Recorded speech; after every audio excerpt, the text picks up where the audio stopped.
Hello বন্ধুরা, welcome to our channel Sara family ব্লগসে তোমাদের অনেক অনেক স্বাগত জানাই। তো বন্ধুরা, আজকে কোনো বাড়ির কাজকর্ম শেয়ার করব না, আজকে তোমাদের সাথে শেয়ার করব আমার ভাইয়ের হাতে রান্নার ভিডিও। তো যেহেতু হঠাৎ করেই প্রোগ্রাম হয়েছে, তো আগে থেকে কোনো প্রিপারেশনটাই তোমাদের সাথে শেয়ার করতে পারছি না। তো হঠাৎ করে ভাই আমাদেরকে ফোন করে বলে যে দিদি ওপরে এসো, আমরা সবাই মিলে একটা রান্না করব। তো আমি জিজ্ঞেস করলাম যে কী রান্না করবি, তো বলছে আসুন একটা সারপ্রাইজ রান্না হবে, তো সবাই মিলেই আমরা রান্নাটা করব, খুব ভালো লাগবে। তো সেই মতোই আমিও উপরে গেলাম। তো রান্নাটা গিয়ে দেখছি একদম ছাদের উপরেই হচ্ছে। তো আগে থেকে ভাই স্টার্ট করে দিয়েছিল, যেহেতু আমার আসতে একটুখানি লেট হয়েছিল। তো এসে দেখি ভাইয়ের মাংসর ম্যারিনেশন করা হয়ে গেছে। তো তারপরে দেখো একে একে মাংসগুলোকে ফ্রাই করার জন্য তেলের মধ্যে ছেড়ে দিচ্ছে। তো আজকে সম্পূর্ণ প্রিপারেশনটা ভাই নিজের হাতেই করেছে, কারো একটু হেল্প নেয়নি। তো জাস্ট শুধু দেখো তোমরা কত সুন্দর করে ভাই রান্না বান্না করছে। তো এদিকে ফ্রায়েড রাইসও হবে। তো ফ্রায়েড রাইস করার জন্য সব কিছু মানে সব সবজিগুলো কাটা হয়ে গেছে, কেটে যে ফ্রাই করার শুরু করে দিয়েছে। তো এদিকে এক একে সমস্ত সবজিগুলো ফ্রাই করা হয়ে গেছে। তো এবার ওই যে ভাত রান্না করার জন্য কড়াইয়ে হাঁড়িতে মিস্টেক হয়ে গেল, হাঁড়িতে জল বসিয়ে দিয়েছে। এই যে দেখতে পাচ্ছ সব কিছু ফ্রাই করে রেডি করা আছে, আর এদিকে চিকেনটাও ফ্রাই করা হয়ে গেছে। তো ওটা দিয়ে হবে চিলি চিকেন। আর এদিকে একটা আইটেম আরও অ্যাড করা হয়েছে। তো ভাই বলছে আজকে চিংড়ি মাছ দিয়ে ফ্রায়েড রাইস করবো। তো একটা ইউনিক ব্যাপার, খুব টেস্টি হবে।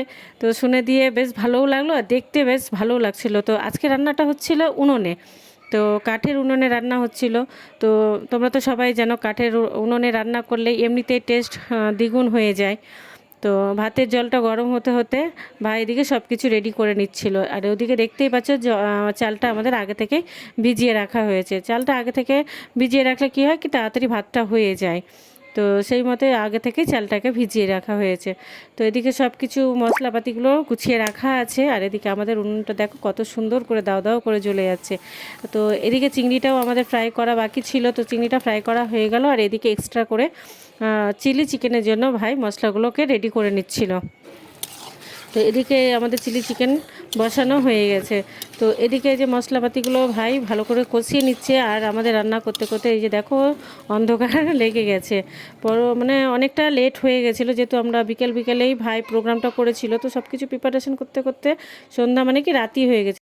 তো এদিকে আমাদের চিলি চিকেনটা কমপ্লিট হয়ে গেছে, আর এদিকে ফ্রায়েড রাইসটাও রেডি হয়ে গেছে। তো দেখতে এত সুন্দর হয়েছিল বন্ধুরা, কি বলবো, যেমন দেখতে হয়েছে তেমন খেতেও খুব সুন্দর হয়েছে। তো এই প্রথমবার মানে চিংড়ি মাছ দিয়ে ফ্রায়েড রাইসটা আমরা টেস্ট করেছিলাম। তো এত সুন্দর খেতে, এত সুন্দর দেখতে, টোটালটাই মানে বলে বোঝানো যাবে না যে কত সুন্দর রান্না হয়েছে। আর আগুনটাও দেখতে পাচ্ছ তোমরা, কত মিষ্টি আগুন, একদম ধকধকে আঁচের মধ্যে রান্নাটা হচ্ছিল। তো বেশ টোটালটা মিলিয়ে খুব সুন্দর। এদিকে আমাদের রান্নাবান্না পুরো কমপ্লিট। আর এদিকে আগে থেকেই নিচে বৌদি করে রেখেছিল মুগের ডাল, যেহেতু অনেকটা লেট হচ্ছিল ওই জন্য মুগ ডালটা বৌদি নিচে গ্যাসের মধ্যে করে নিয়েছিল। তো যাই হোক, এদিকে ভাই ফ্রায়েড রাইস আর চিলি চিকেনটাই রান্না করেছিল। তো এদিকে এই যে বাটির মধ্যে খাবারটা রেডি করা হচ্ছে। তো বন্ধুরা, ভিডিওটা কেমন লেগেছে, যদি ভালো লেগে থাকে তো অবশ্যই লাইক, কমেন্ট, শেয়ার এবং সাবস্ক্রাইব করে আমাদের পাশে থাকবে। তো বন্ধুরা, এই যে দেখো আমাদের খাওয়ার সমস্ত কিছু রেডি করা হচ্ছে। বন্ধুরা, খাওয়া দাওয়া সেরে নি। তো আজকের মতো বিদায় নিচ্ছি, আবার দেখা হবে নেক্সট কোনো ভিডিওতে। ততক্ষণের জন্য বাই।